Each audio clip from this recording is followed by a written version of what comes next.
peut dire qu'il y a des points communs.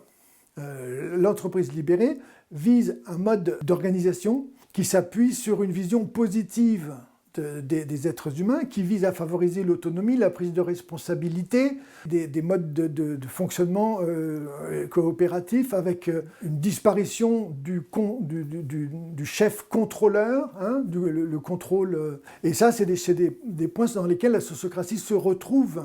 Par contre, il y a une différence sur laquelle il me semble bon d'insister, c'est que l'entreprise libérée, c'est une série de modèles, une série d'exemples qui ont été compilés par des observateurs de la vie en entreprise.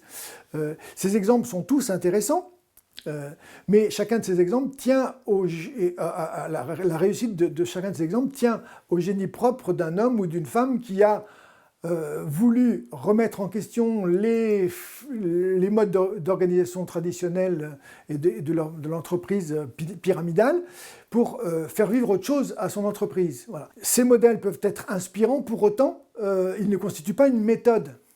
Et ils restent jusqu'à la fin dépendants de la bonne volonté du chef ultime qui, lui, ne disparaît pas dans le système et qui est le garant de la libération. Pour qu'il y ait entreprise libérée, il faut un chef libérateur. En sociocratie, on n'a pas de modèle, on a une méthode.